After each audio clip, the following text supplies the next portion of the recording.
ओम शांति। आज की वाणी है 8 जनवरी 1967 की। रिकॉर्ड चला है बचपन के दिन भुला न देना। मीठे मीठे सिकीले बच्चों ने ये गीत सुना। ड्रामा प्लान अनुसार ऐसे ऐसे गीत सिलेक्ट किए हुए हैं। मनुष्य चक्रित होते हैं कि ये क्या नाटक है कि रिकॉर्ड पर वाणी चलाते हैं।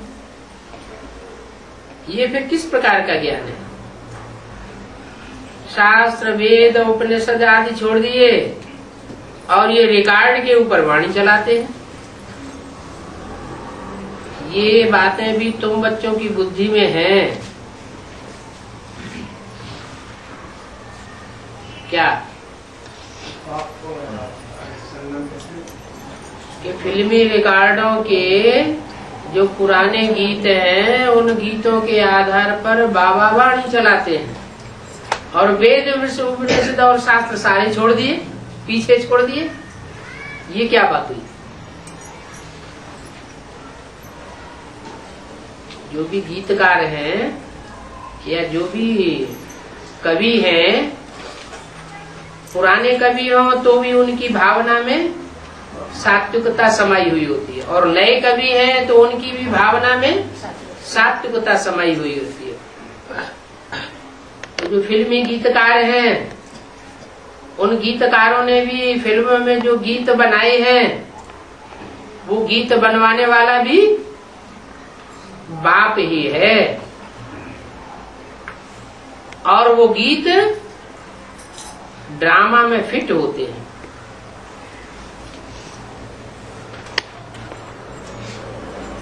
तुम बच्चों की बुद्धि में है कि हम बेहद के बाप के बने हैं,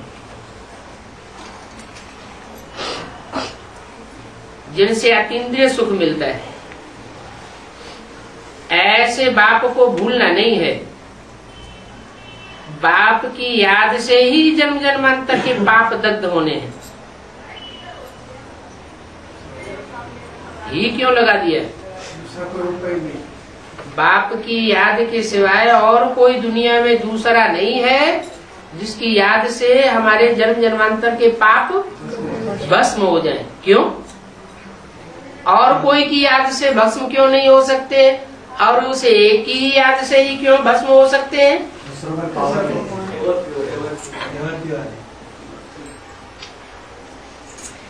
क्योंकि उसके पाप और पुण्य कर्मों का कोई खाता कभी बनता ही नहीं है।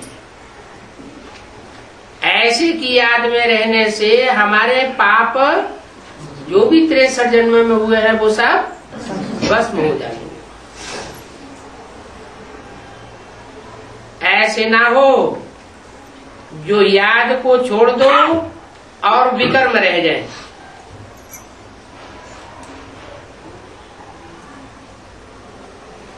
माया काय में इंटरफियर करती है?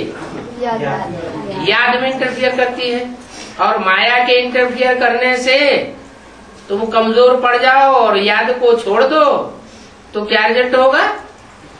जो विकर्म है पूर्व जन्मों के वो बाकी रह जाते। पाप कर्म रह जाएंगे तो सजा खानी पड़ेगी। सजा खानी पड़ेगी तो दुनिया में भी ऐसे ही होता है कि जो सजा याफ्ता होते हैं उनको ऊंची नौकरी नहीं मिलती। तो यहाँ भी ऐसे ही है। जो जितनी जास्ती सजाएं खाते हैं उनका नंबर माला में या कोई भी मालाओं में नीचे होता जाता है। पद भी कम हो जाएगा। ऐसे बाप को अच्छी रीति याद करने का पुरुषार्थ करना चाहिए। कैसे बाप को? जो हमारे पाप कर्म, जिसकी याद करने मात्र से पाप कर्म भस्म हो जाते हैं।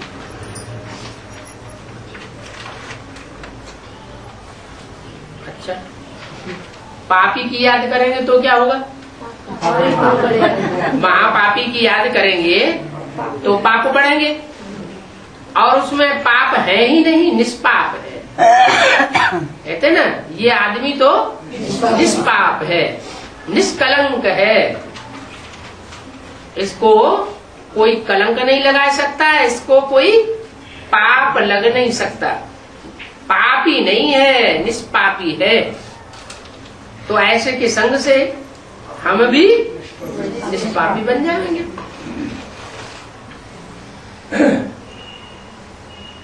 तो अच्छी रीति याद करने का पुरुषार्थ करना चाहिए। जैसे बच्चे और बच्ची की सगाई होती है तो फिर एक दो को याद करते रहते हैं। क्या मिसाल दिया? सगाई होती है तो दिल एक दूसरे से लग जाती है। तुम्हारी भी सगाई हुई है। फिर जब तुम कर्मातीत अवस्था को पाते हो तब फिर विष्णुपुरी से जाओगे।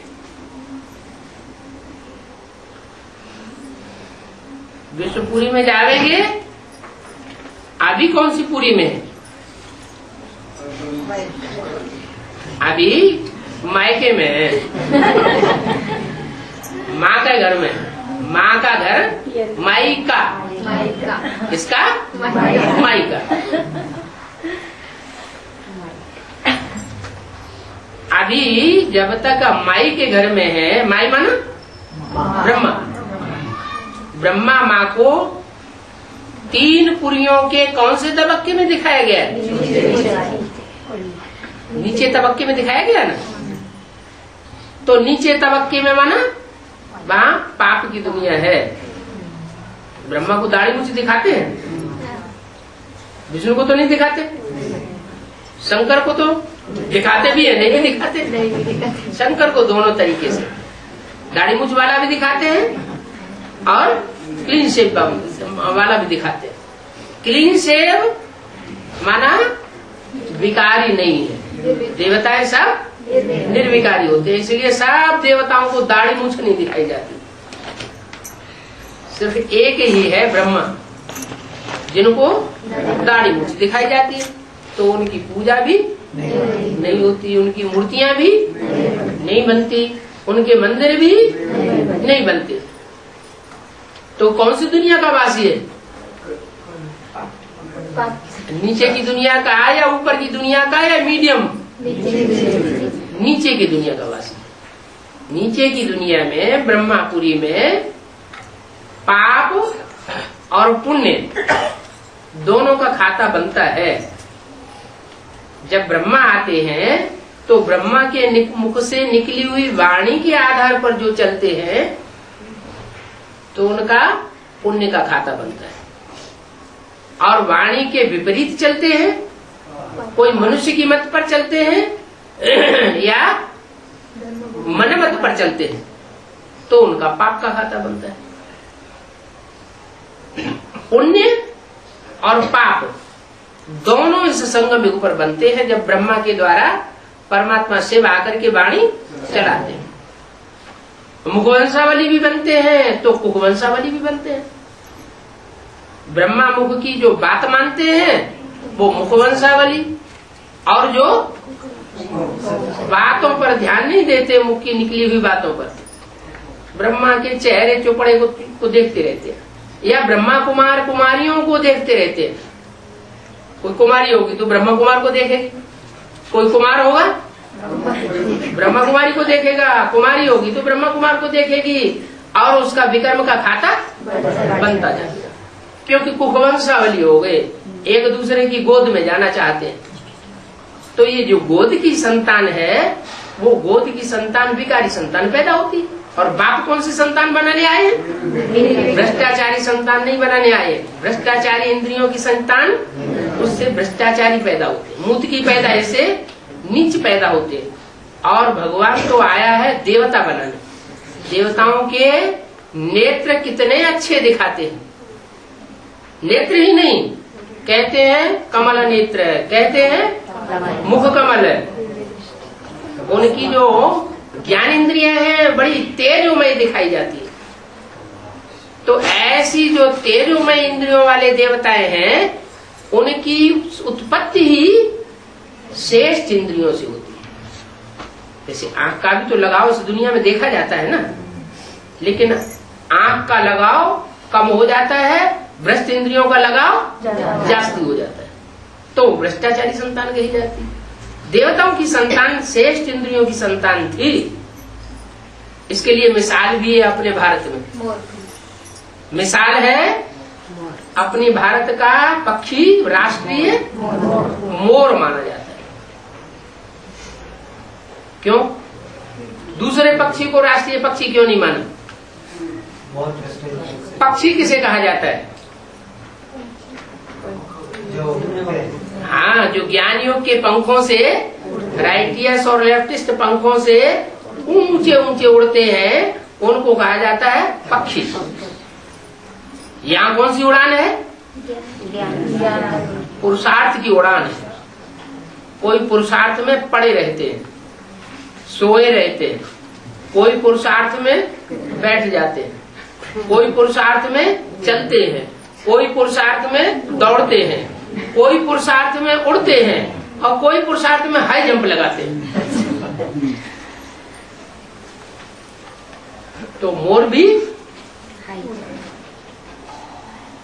उसकी उड़ान जो है 3 हाई जंपों में दिखाई जाती है। क्या? 3 हाई जंप लगाता है। मोर का जो पूंछ है वो कृष्ण के मस्तक में लगाई जाती है। दुनिया कहती है कि कृष्ण विकारी थे और गोपियों की बुद्धि में है कृष्ण निर्विकारी है, विकारी नहीं है। दुनिया इस दृष्टि से देखती है, क्रिश्चियन लोग ग्लानि करते हैं कि देखो तुम्हारे भगवान को 16,108 रानियां थी और एक एक रानी से 10-10 बच्चे पैदा हुए, तो उन्होंने तो इस तरह ग्लानि कर दी है। बाप कहते हैं ये सब बातें फालतू बातें उठाई है। कलंक की घर पिछाड़ी कुत्ते भौंकते रहते हैं। क्या बोलते हैं बोले? जो कलंक लगाने वाले हैं वो तो कलंक लगाते रहेंगे, जैसे कुत्ता भौंकता रहता है और हाथी झूमती हुई चाल से चलता रहता है, अपनी मस्ती में मस्त रहता है। तो ऐसे ही इस संगम युग के टाइम पर जो श्रेष्ठ पुरुषार्थी हैं वो पवित्रता की धारणा करते हैं, और जितनी ही पवित्रता की धारणा करते हैं उतनी ही पुरुषार्थ में ऊंची उड़ान भरते हैं। पवित्र रहेंगे तो ऊंची उड़ान भरेंगे। ब्राह्मणों की जीवन का अनुभव होगा, 20 बार का अनुभव होगा। जब विकार में गिरते हैं तो बुद्धि डल हो जाती है, और जब निर्विकारी रहते हैं तो बुद्धि हाई स्टेज पर रहती है। क्यों? क्योंकि प्योरिटी में वो ताकत है जो दुनिया के हर काम करा लेती है। देवताएं कोई धंधा नहीं करते थे सती त्रेता में, सिर्फ पवित्र थे। तो पवित्रता की पावर से नेचर जो है उनका भाव स्वभाव पवित्र होने के कारण कुदरत उनको हर चीज मुहैया कराती थी। दुनिया का कोई ऐसी सुख साधन सामग्री नहीं है जो देवताओं को प्राप्त न होती हो। तो ये कौन सी पावर हुई? प्योरिटी की पावर हुई। ये प्योरिटी की पावर जो है वो कहां से आती है? एवर प्योर से आती है। इस सृष्टि पर एवर प्योर कोई नहीं है। नंबरवार पवित्र आत्माएं हैं। देवात्माएं बहुत पवित्र माने जाते हैं। देवात्माओं में भी नंबरवार है। कोई 16 कला संपूर्ण, कोई 15, कोई 14 कला संपूर्ण, कोई 8.25 कला संपूर्ण। जब 8 कलाएं रह जाती हैं तो मनुष्य कहे जाते हैं द्वापर युग से। तो देवताई जो स्वभाव बनता है वो उनकी प्योरिटी की पावर के आधार पर बनता है। ये प्योरिटी की पावर काहे से इकट्ठी होती है? याद से इकट्ठी होती है, याद से भी इकट्ठी होती है। और कोई कोई का स्वभाव संस्कार भी ऐसा होता है अनेक जन्मों का कि वो अनेकों के संपर्क संसर्ग में नहीं आते। तो अनेकों के संपर्क में ही नहीं आएंगे, अपने को बचाते रहेंगे, तो पवित्र ही बने रहेंगे या अपवित्र बनेंगे? तो पवित्र बने रहते हैं। कोई कोई ऐसे होते हैं बड़े रिजर्व रहते हैं, हाँ, दूसरों से बात भी नहीं करते, संग में ही नहीं आते।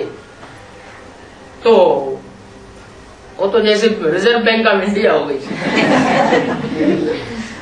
अपने भाव स्वभाव संस्कार के आधार पर उनमें प्योरिटी की पावर इकट्ठी हुई बनी रहती है।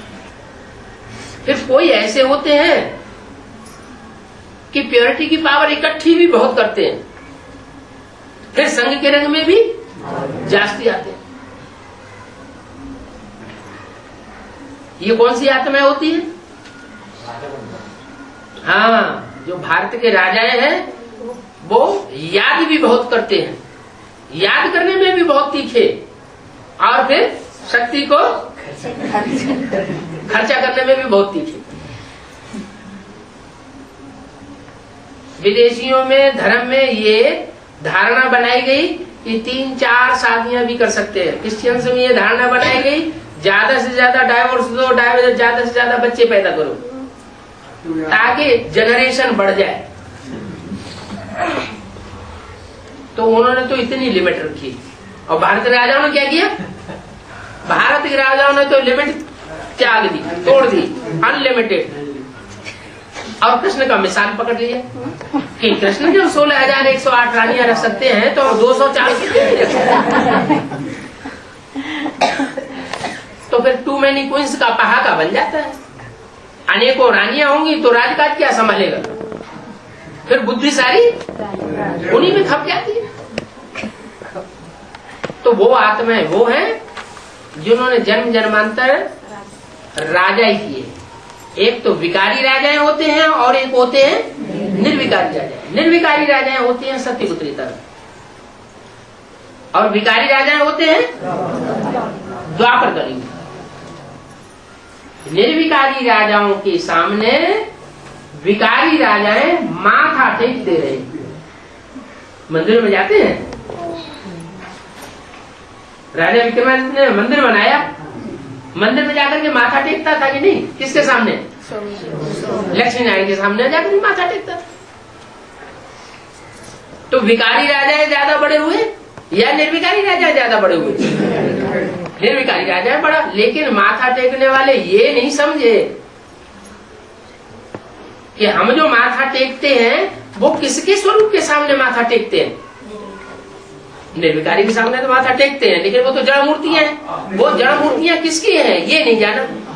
वो जड़ मूर्तियां स्वयं माथा टेकने वालों की ही मूर्तियां। आपे ही पूज्य, आपे ही पुजारी बन गए। अभी शिव बाप आकर के रहस्य हमको बताते हैं कि मैं पूज्य और पुजारी नहीं बनता। वास्तव में तुम बच्चे ही पूज्य बनते हो, तुम बच्चे ही पुजारी बनते हो। सतयुग में तुम पूज्य थे। पूज्य तुमको बनाया किसने? जो एवर पूज्य है। पूजा का आधार होता है प्योरिटी। देवताएं सिर्फ होते हैं पूज्य, पवित्र, और देवताओं को बनाने वाला होता है एवर प्योर। किस आधार पर एवर प्योर का टाइटल मिलता है? जनवर के चक्कर में नहीं आते हैं, इसलिए उनको एवर प्योर का टाइटल मिल जाता है। इसका मतलब जो आत्मा एक जन्म लेती हो षष्ठी रूपी रंगमंच पर, वो फिर एवर प्योर के बाद उसका नंबर लगना चाहिए।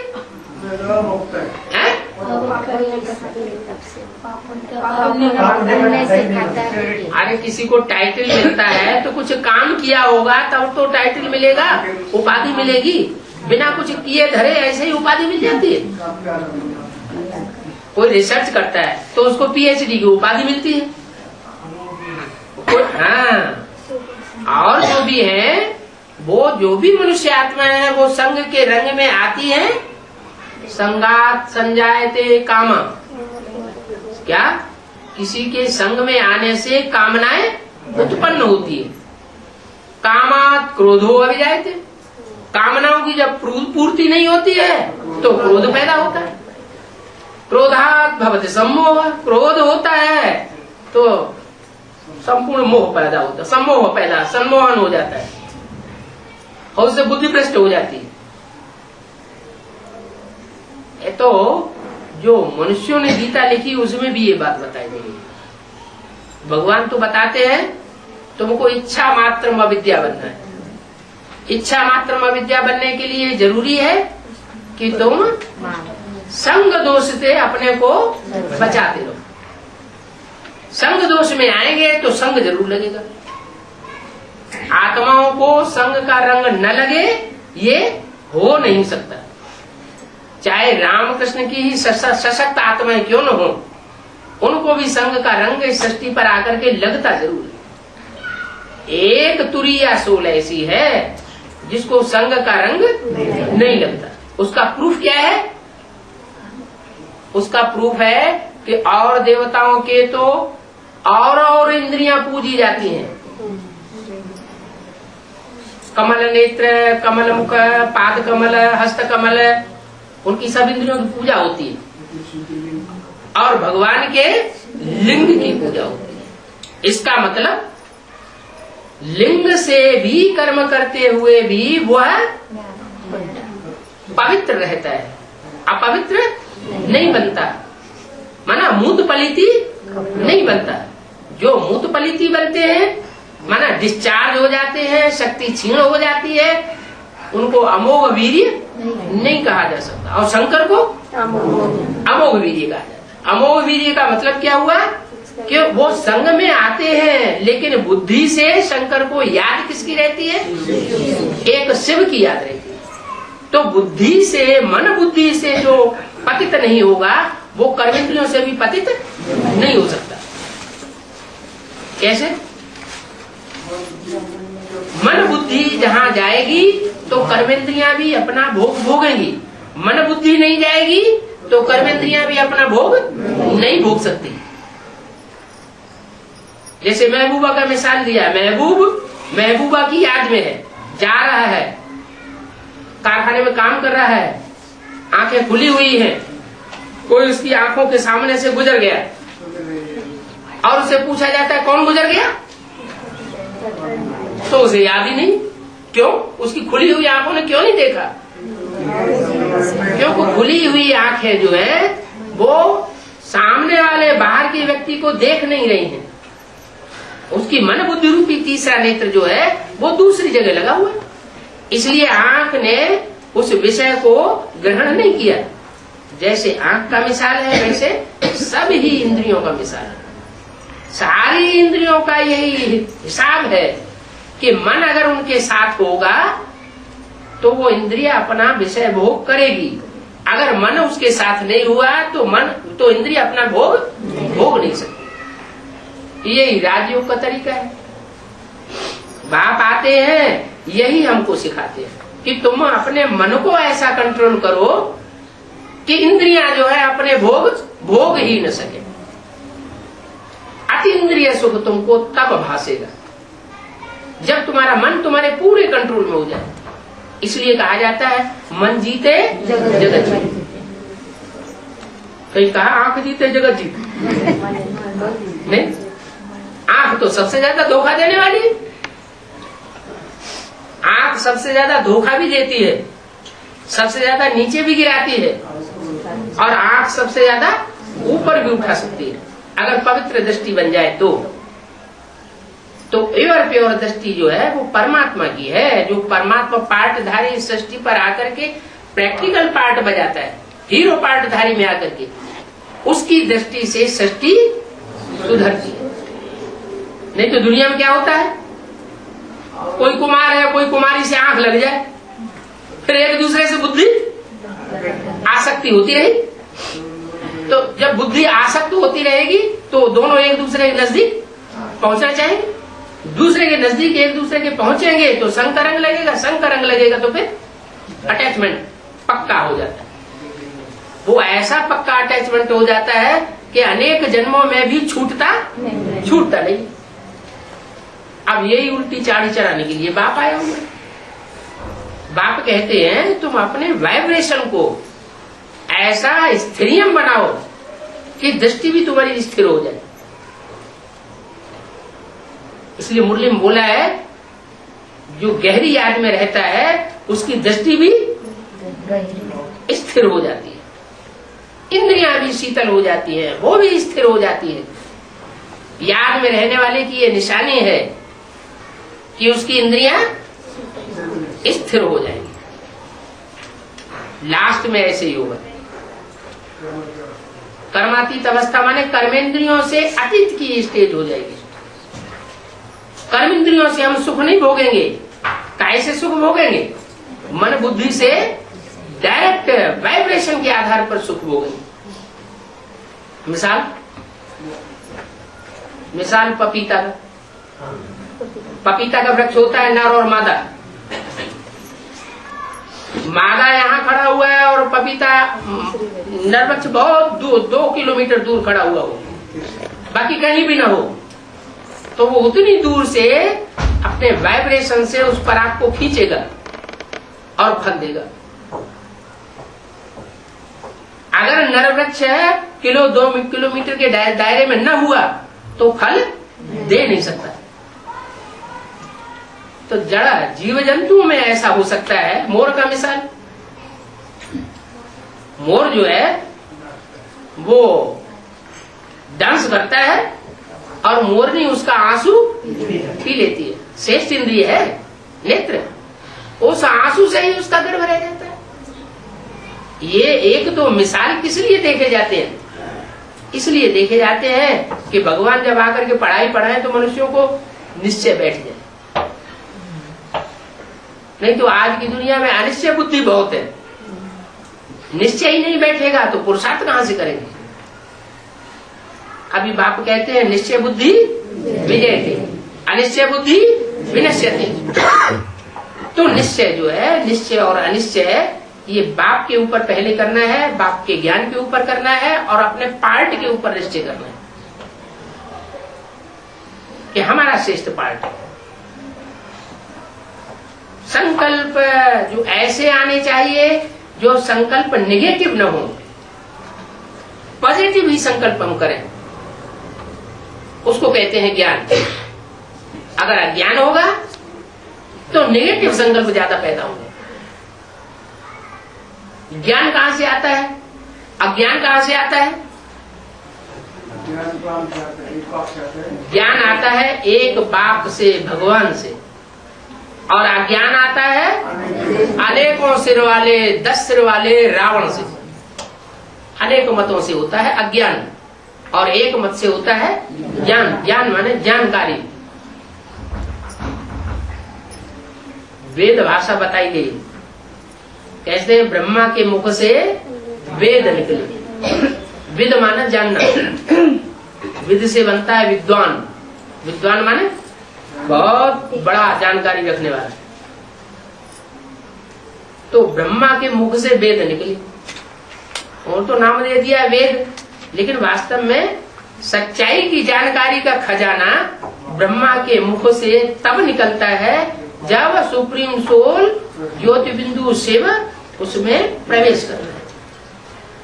नहीं तो इस दुनिया में किसी के पास सच्चाई है ही नहीं, सब झूठे हैं।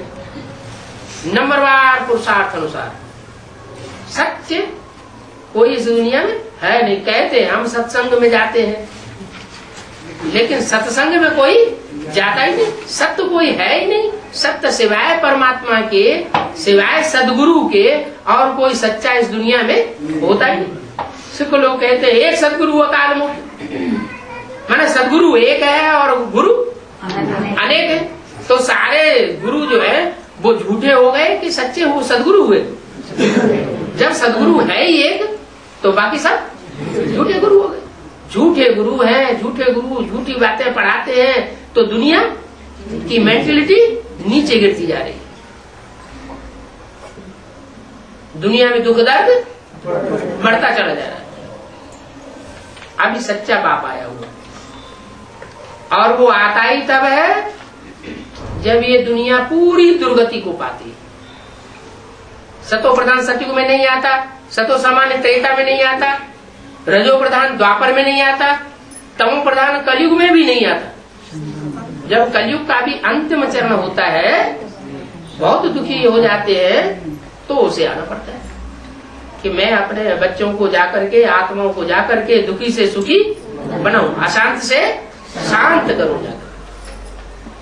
तो शांति का तरीका बताता है। पहला क्या तरीका बताता है? हाँ, तुम अपने को देह समझते हो, तो देह समझने से अशांति आती है। 5 तत्वों में बुद्धि जितनी रमण करेगी, तो जैसे मिट्टी को याद करती है। मिट्टी को याद करने से तुम्हारी बुद्धि मिट्टी बन गई। पत्थरों को याद करने से, पत्थरों की मूर्तियों को याद करने से तुम्हारी बुद्धि पत्थर बुद्धि बन गई। तुम पत्थर नहीं हो, तुम मिट्टी नहीं हो, तुम 5 तत्वों का बना हुआ पुतला नहीं हो। बाप कहते हैं तुम तो ज्योति बिंदु स्टार आत्मा हो। वो आसमान में सितारे होते हैं, जड़ सितारे, और तुम हो इस धरती के चैतन्य सितारे। मैं तो तुमको वो स्टार, वो चैतन्य सितारा बनाने के लिए आया हुआ हूँ, जिन सितारों की यादगार आसमान में 9 लाख सितारे दिखाए गए हैं, समझे जाते हैं। कहते हैं कि रानी के गले में 9 लाख हार पड़ा हुआ था। ये 9 लाख श्रेष्ठ आत्माएं हैं। रानी दुनिया की बड़ी से बड़ी होती है नारायण की पत्नी, उसका नाम होता है लक्ष्मी।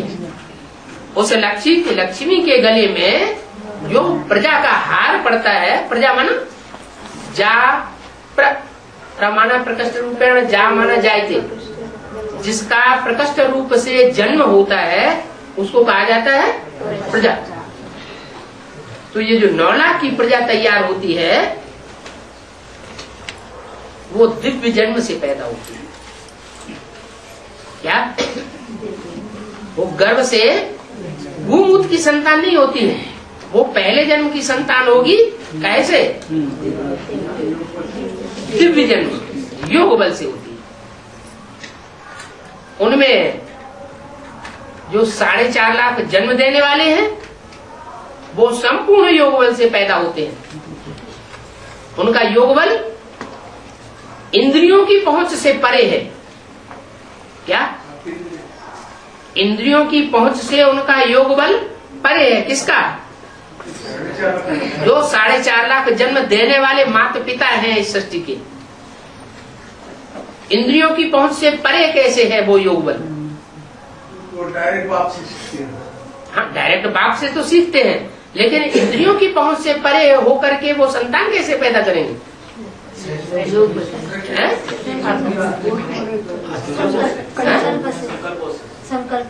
हाँ, माने वाइब्रेशन से ही, उनके वाइब्रेशन में ही इतनी तीव्रता होगी कि उससे ही संतान पैदा हो जाएगी। जिसके लिए लक्ष्मी नारायण का चित्र दिखाया हुआ है।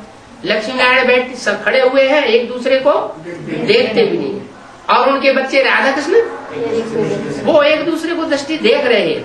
उनका मिसाल दिया जाता है कि राधा की दृष्टि सतयुग में कृष्ण में डूबेगी, कृष्ण की दृष्टि राधा में डूबेगी। वहाँ व्यभिचार कभी होता ही नहीं। सतयुग त्रेता द्वापर, सतयुग और त्रेता में 2500 वर्ष तक सृष्टि में कोई प्रकार का व्यभिचार नहीं होता। जब व्यभिचार नहीं होता, वैश्यावृत्ति नहीं होती, न ज्ञानेंद्रियों की और न कर्मेंद्रियों की। ज्ञानेंद्रियों से भी, दृष्टि से भी व्यभिचार नहीं होता, और कर्मेंद्रियों से भी व्यभिचार नहीं होता। इसलिए उस सृष्टि में सुख ही सुख होता है, दुख का नाम निशान नहीं। आज की दुनिया है वैश्यालय। ये वैश्यालय कौन से युग से शुरू होता है? द्वापर से। उसका नाम द्वापर क्यों दिया? क्योंकि 2-2 मतें हो जाती है, 2-2 धर्म हो जाते हैं, 2-2 राज्य हो जाते हैं, 2-2 कुल हो जाते हैं। तो ऐसी द्वैतवादी दुनिया है, उस दुनिया में सबको दुख मिलता है। अद्वैत जो दुनिया थी वो देवताओं की थी। वो अद्वैत देवताओं की दुनिया किसने बनाई? अद्वैत। जहाँ कोई दूसरा है ही नहीं, एक से हुआ वा दूसरा न कोई, तो उससे अद्वैत दुनिया बनती है। अद्वैत माना शिवालय और द्वैत माना वैश्यालय। अभी भगवान बाप हमारी मुट्ठी में आकर के हमारे जन्म जन्मांतर की प्रारब्ध दे रहे हैं। चाहे तो हम शिवालय के सुख भोगे और चाहे तो हम वैश्यालय का नरक भोगे। क्या भोगे? नरक। नाम क्यों दिया नरक? नाम क्यों दिया स्वर्ग? स्व माने आत्मा, ग माने गया। जो आत्म की स्थिति में गया, देवान को छोड़ दिया, वो क्या हुआ? स्वर्गवासी हो जाता है। और नर माना मनुष्य। मनुष्य सब विकारी होते हैं, देवताएं सब निर्विकारी होते हैं। तो मनुष्य जो विकारी होते हैं, विकारी मनुष्य जो भी करेगा, नर जो करेगा, क्या करेगा? नरक। नर क्या करेगा? नरक। और स्वस्थिति क्या करेगी? स्वर्ग। तो ये अंतर पड़ जाता है। इस दुनिया में जितने भी मनुष्य हैं, बड़े बड़े बड़े महात्माएं हो, पुण्यात्माएं हो, ऋषि मुनि सन्यासी हो, बड़े बड़े धर्म पिताएं हो, उन्होंने सबने इस दुनिया में आकर के क्या बनाया? नरक बनाया। नर बनाता है नरक, और भगवान हमारी स्वस्थिति बना करके बनाता है स्वर्ग। स्वस्थिति से स्वर्ग और नर से नरक। तो स्वस्थिति धारण करेंगे तो देवता बनेंगे, स्वस्थिति से नीचे आएंगे देवहानी बनेंगे, देवहान से फिर 5 विकार पैदा होते हैं। अरे देह अपन को समझा तो दूसरे को भी देह के रूप में देखेंगे।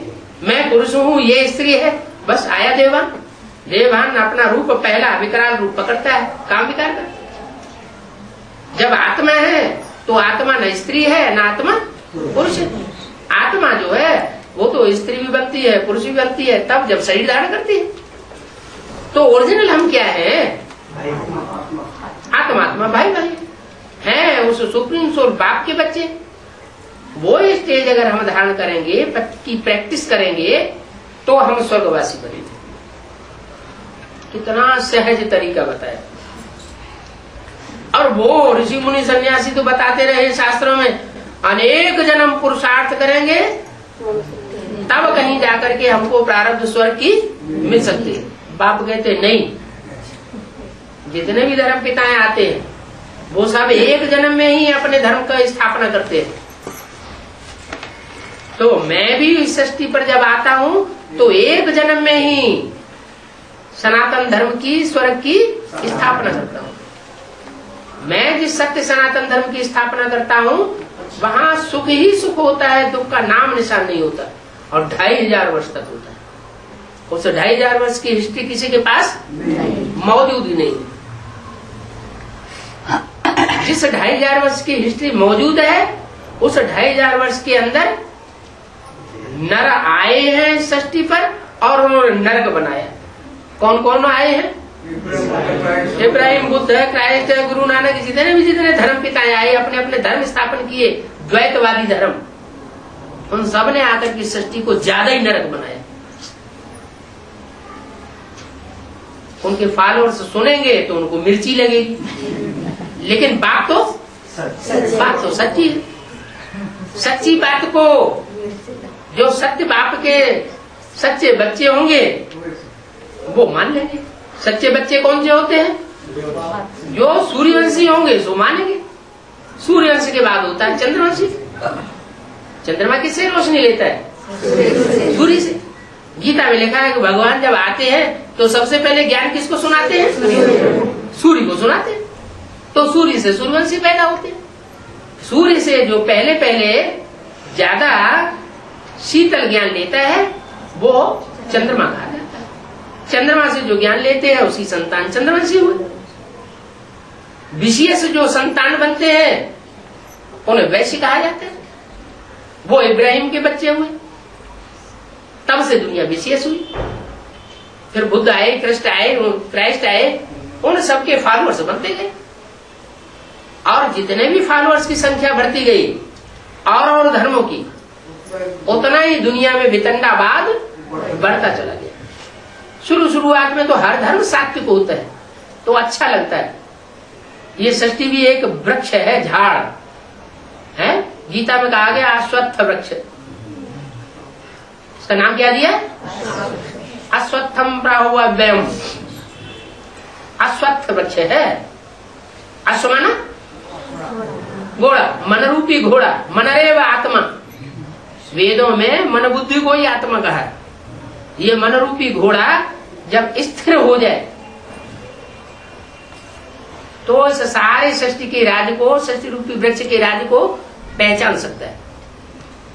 तो ये जो वृक्ष है मनुष्य सृष्टि का, इस मनुष्य सृष्टि के वृक्ष में सब पत्ते दिखाए हुए हैं।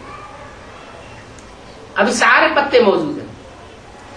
सब जानते हैं जब नए नए पत्ते निकलते हैं तो बड़े अच्छे लगते हैं, फिर वही पत्ते पुराने हो जाते हैं, पीले पड़ जाते हैं, टूट फूट जाते हैं तो सब खराब लगते हैं।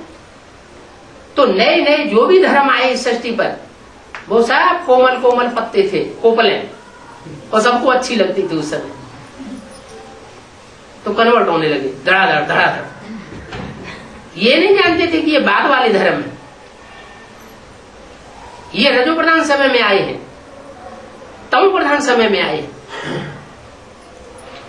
जो तमो प्रधान समय में आए हुए हैं वो धर्म सात्विक होंगे या तामसी होंगे? तामसी होंगे, क्योंकि तामसी दुनिया के बीच में आए।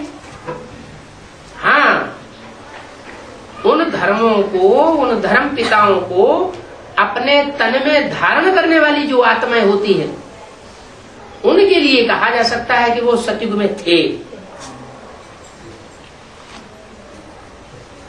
क्या जो भी धर्म पिताएं आते हैं ऊपर से, वो धर्म पिताएं सतो प्रधान होते हैं या तमो प्रधान होते हैं? इस सृष्टि की आबादी बढ़ती क्यों जा रही है? 2500 साल की हिस्ट्री हमारे पास मौजूद है। नहीं, ऊपर से आत्माएं लगातार नीचे आ रही हैं, वापस नहीं जा रही है। उन आत्माओं की कैटेगरीज हैं। इस्लाम धर्म की आत्माएं आई तो इब्राहिम के पीछे पीछे झुंड के झुंड आती गई। क्रिश्चियन धर्म की आत्माएं आई तो क्राइस्ट के पीछे झुंड की झुंड आती ही गई। तो संख्या दुनिया की बढ़ती चली जा रही है। सिर्फ मनुष्यों की बात नहीं है, कीट, पशु, पक्षी, पतंगे, सबकी संख्या में बढ़ोतरी हो रही है। तो अगर इसी दुनिया की आत्मा होती तो पहले भी संख्या बढ़ जानी चाहिए, लेकिन नहीं। वो सब आत्माएं आत्मलोक से आ रही है। क्रिश्चियन लोग उस आत्मलोक को नाम क्या देते हैं? Supreme abode, soul bird.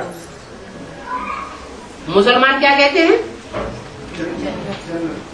अर्श, जन्नत नहीं, अर्श। अर्श में खुदा रहता है। जो आत्मा है वो ज्योति स्वरूप है। आत्मा सितारा है। ऐसे तो कुरान में भी कहा है खुदा क्या है? वो एक सितारा है।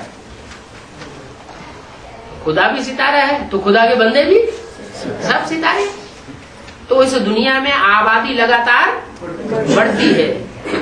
बढ़ती बढ़ती आबादी जो है वो ये साबित करती है कि दुनिया में जो भी आने वाली आत्माएं हैं पहले सतो प्रधान होती है और बाद में धीरे धीरे संग के रंग में आकर तमो प्रधान बन जाती है। अभी सारी सृष्टि कलयुग के अंत में तमो प्रधान बनी पड़ी। कोई कहे हैं ये क्या नई बात सुना दी? कलयुग अंत कहां से आ गया? शास्त्रों में तो लिखा हुआ है अभी हजारों वर्ष है। अभी कलयुग का अंत कहां से आ गया? तो उसका प्रूफ है। प्रूफ ये है 2500 साल की हिस्ट्री मनुष्य के पास मौजूद है। उसे कहते हैं नरक। नरक के द्वारा बनाई हुई सृष्टि। और उससे पहले की जो सृष्टि भगवान के द्वारा बनाई हुई थी उसकी हिस्ट्री नहीं है, वो भी 2500 साल की। जो हिस्ट्री है वो भी 2500 साल की दुनिया, और जिसकी हिस्ट्री नहीं है वो भी 2500 साल की दुनिया। दोनों मिलाकर 5000 साल की सृष्टि है। और महाभारत में भी लिखा हुआ है कि आज से 5000 साल पहले भगवान ने आकर के महाभारत युद्ध कराया था और 5 पांडव जो सच्चे थे, भगवान के फॉलोअर थे, वो विजयी हुए और बाकी सब हारे। उन्होंने उसका उल्टा अर्थ उठा लिया। उन्होंने ये समझा 5 ही बचे होंगे। ऐसी कोई बात नहीं है। 5 का मतलब है उंगलियों पर गिने जाने योग्य आत्माएं इस सृष्टि पर बची। कहाँ दुनिया में 500-700 करोड़ की आबादी, और कहा नहीं 9 लाख भी कहाँ। 9 लाख तो जन्म लेने वाले बनते, जन्म देने वाले तो 4.5 लाख ही बचेंगे। तो जो 4.5 लाख बचेंगे, वो 4.5 लाख में भी जो सृष्टि को परिवर्तन करने वाली आत्माएं हैं, वो तो राजा वर्ग की होंगी या प्रजा वर्ग की होंगी। राज घराने की जो आत्माएं होती है, वो राज्य को परिवर्तन करती है, प्रजा को भी परिवर्तन कर देती है। तो उनमें जो 1 लाख है, वो फर्स्ट क्लास प्रजा, दूसरी लाख सेकंड क्लास प्रजा, तीसरी लाख थर्ड क्लास प्रजा और चौथा लाख फोर्थ क्लास प्रजा। प्रजा वर्ग के अंदर से श्रेष्ठ आत्माएं छुपी हुई पड़ी। कोई फर्स्ट क्लास राज्याधिकारी बनते हैं, कोई सेकंड क्लास राज्याधिकारी बनते हैं, कोई थर्ड क्लास राज्याधिकारी बनते हैं। फिर उनमें से भी चुनाव होता है, तो वो 8 निकलते हैं जो अष्ट देव कहे जाते हैं, जो पूजे जाते हैं। कोई भी शादी करेंगे, यज्ञोपवीत करेंगे, तो वो अष्ट देव नवरत्न की पूजा करते हैं, नवग्रह बना करके। आज भी उनकी पूजा, कोई भी अनुष्ठान करेंगे, उनका पहले पूजन करेंगे। इससे साबित होता है कि भगवान अकेला कुछ नहीं करता, कोई विशेष आत्माएं होती हैं जो उनकी विशेष सहयोगी बनती है। वो इस सृष्टि के पहले पूर्वज हैं। पूर्वज माना जिन्होंने पहले जन्म लिया। जा माना जन्म, पूर्व माने पहले। कौन सा जन्म लिया? गर्भ का? गर्भ का नहीं, दिव्य जन्म। दिव्य जन्म माना अपने पार्ट को पहचाना कि सृष्टि रूपी रंगमंच पर सबसे श्रेष्ठ से श्रेष्ठ मेरा ये पार्ट है, मैं इस नंबर का मणका हूँ। खुद को भी पहचाना और साथ साथ दूसरों को भी पहचान दी। जब बाप आते हैं तो खुद आकर के अपनी पहचान देते हैं। राम होते हैं तो राम की सोल का, राम की पहचान कौन देगा? कोई दूसरा देता है क्या? हर आत्मा अपने पार्ट को पहले पहचानती है और अपने को स्वतः ही अपनी वाचा से, अपनी दृष्टि से, अपनी वृत्ति से, अपनी कर्मेंद्रियों से स्वतः ही अपने को प्रत्यक्ष करती है और दूसरे उसको पहचानते हैं कि इनका ये पार्ट है। 500 करोड़ आत्माएं जो भी हैं, वो सब बिंदु बिंदु आत्माएं पार्टधारी है। रंगमंच पर कोई पार्ट बजाने वाला हो और वो ये कहे कि हमें अपने पार्ट का पता ही नहीं, तो उसको तो बुद्धू ही कहेंगे। तो हर जन्म में तो हम बुद्धू होते हैं, लेकिन अभी तो बाप हमको मिल गया ना। अभी तो सृष्टि रूपी रंगमंच का डायरेक्टर आया हुआ है ना। वो डायरेक्टर इन आंखों से किसी को दिखाई नहीं देता, वो तो ज्योति बिंदु है, सदैव सदा शिव है। लेकिन वो पर्दे के पीछे रह करके हमको इशारे तो दे रहा है ना। देव आत्मा इशारे को समझती है, मनुष्य समझ नहीं पाते, वो कहने से समझते हैं। और जो राक्षसी किस्म की आत्माएं हैं, वो कहने से भी नहीं समझती और इशारे से भी नहीं समझती, वो फिर उनके गर्भराजी मालिक है। तो जो श्रेष्ठ आत्माएं हैं, वो पहले अपने पार्ट को समझ लेती है और समझ करके संसार में प्रत्यक्ष होती है। तो मुट्ठी भर होंगे या ज्यादा होंगे? थोड़ी सी आत्माएं श्रेष्ठ होती हैं, प्रजा वर्ग की ढेर सारी होती है। तो प्रजा वर्ग वाली जो आत्मा है, जो अपने स्वरूप को जल्दी नहीं पहचान पाती, वो कंट्रोल्ड होती है श्रेष्ठ आत्माओं के द्वारा। भगवान आता ही है इस सृष्टि पर राजा स्थापन करने के लिए। आज किसका राज्य है? प्रजा का राज्य है कि राजा का राज्य है? मनुष्यों के द्वारा जो सृष्टि बनाई जाती है उसका अंतिम स्वरूप होता है प्रजा के ऊपर प्रजा का राज्य। ये मानवीय सृष्टि का अंतिम चरण है। और ईश्वरीय सृष्टि जो आने वाली है उसका ऊंचे से ऊंचा स्वरूप होता है सतयुग की आदि में, जहां एक राजा होता है। भगवान आकर के राजा बनाता है और मनुष्य मनुष्य को प्रजा बनाए देते, आधीन बनाए देते। प्रजा होती है आधीन, राजा होता है स्वाधीन। तो मनुष्य मनुष्य को स्वाधीनता नहीं सिखा सकता, भगवान आकर के हमको सच्ची स्वाधीनता सिखाता है। स्वाधीनता का, स्वतंत्रता का सम्राट शास्त्रों में शंकर जी को माना गया। क्या? स्वतंत्रता का सम्राट। तो जो खुद स्वयं स्वतंत्रता को मानने वाला होगा वो दूसरों को भी क्या बताएगा? स्वतंत्रता से ही जीना सिखाएगा। स्वतंत्र रहो और स्वतंत्र रहने दो। तो पहला आप पाठ आकर के परमात्मा यही पढ़ाता है। क्या? तुम सब आत्मा हो, आत्मा आत्मा आपस में भाई भाई हो। बाकी जो जितने भी संबंध इस दुनिया के चल रहे हैं वो सब झूठे हैं। अभी नहीं मानो कोई बात नहीं, मत मानो, अभी भी झूठे साबित होते जा रहे हैं। लेकिन आगे आने वाला जो समय है बहुत जल्दी, उसमें हर मनुष्य आत्मा ये रियलाइज करेगी कि कोई किसी का बाप नहीं, बाप बाप नहीं रहेगा, बच्चा बच्चा नहीं रहेगा, माँ माता ने, अभी भी माँ माता नहीं रही। उड़ीसा में इतना अकाल पड़ता है बीच बीच में कि माताएं अपने बच्चों को बेच देती है, चीड़ फाड़ के खा जाती है भूख मिटाने बच्चों को, और लोगों को किसी को पता ही नहीं पड़ता। आगे चल करके ये स्पष्ट नजारे सामने आएंगे। पानी की बूंद नहीं मिलेगी पीने के लिए, इतना अकाल पड़ेगा जबरदस्त। कहते भी हैं जब राजा पापी होता है तो उसके राज्य में अकाल होता है।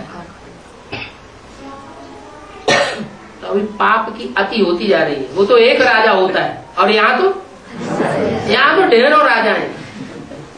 जो कुर्सी में बैठ रहा वही राजा अपनी राजा ही चलाता है, अपनी मनमानी करता है।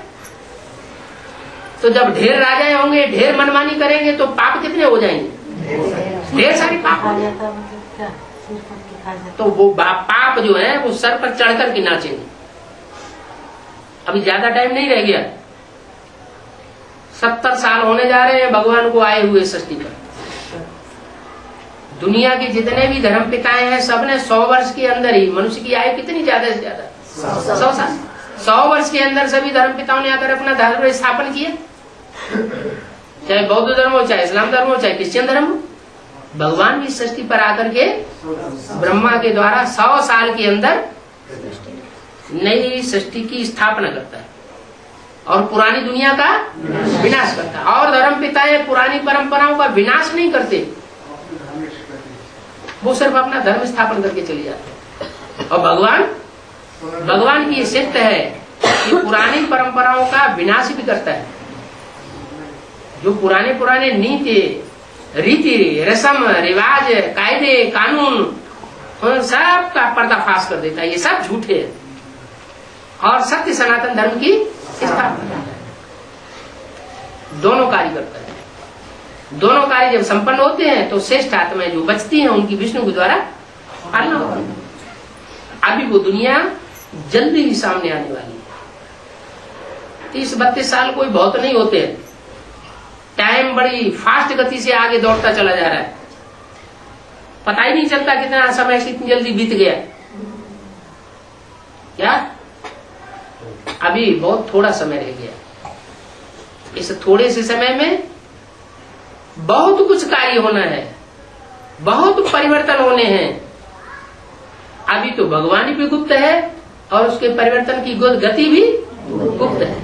अब थोड़े समय के अंदर भी भगवान की सृष्टि पर प्रत्यक्ष होगा और परिवर्तन की गति भी तेज होगी।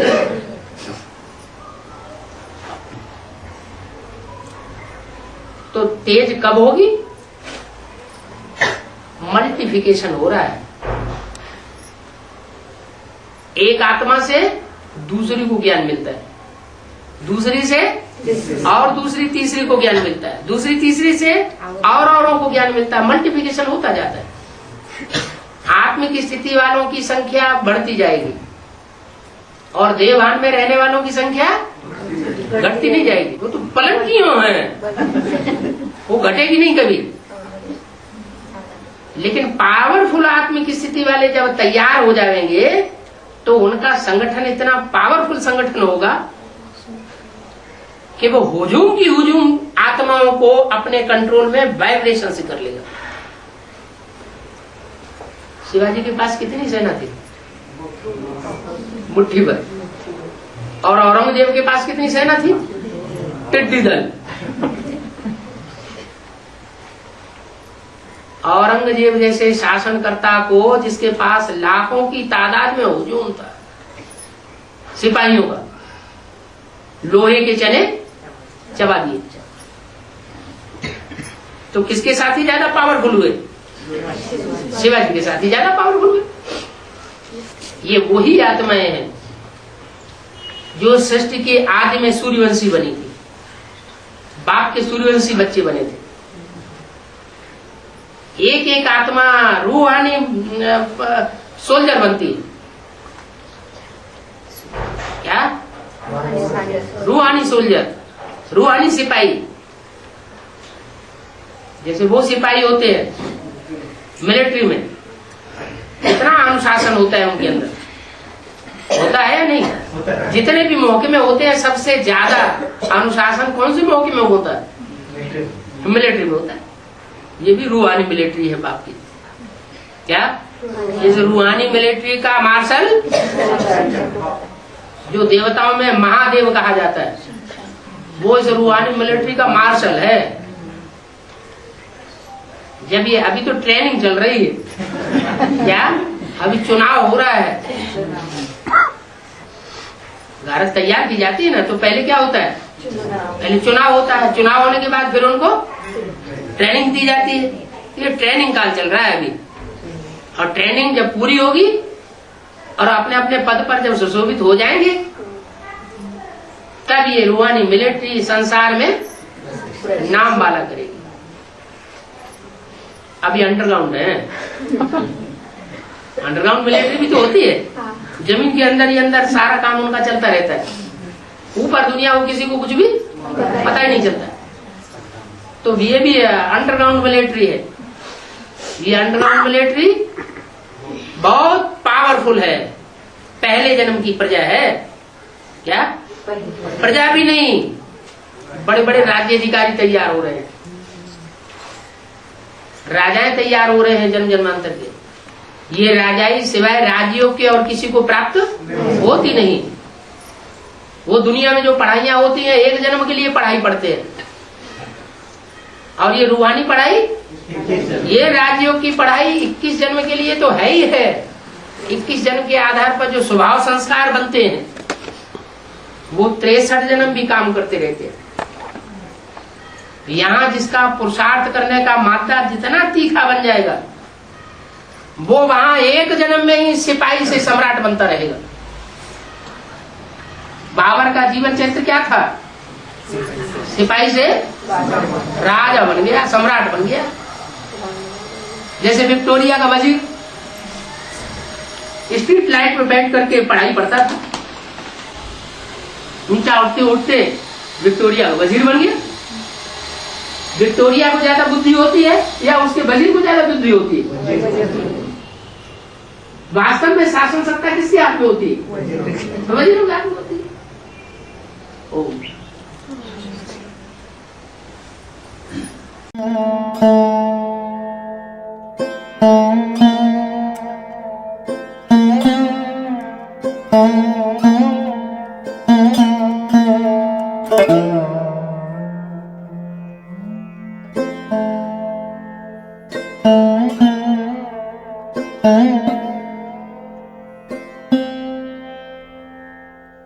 Thank you.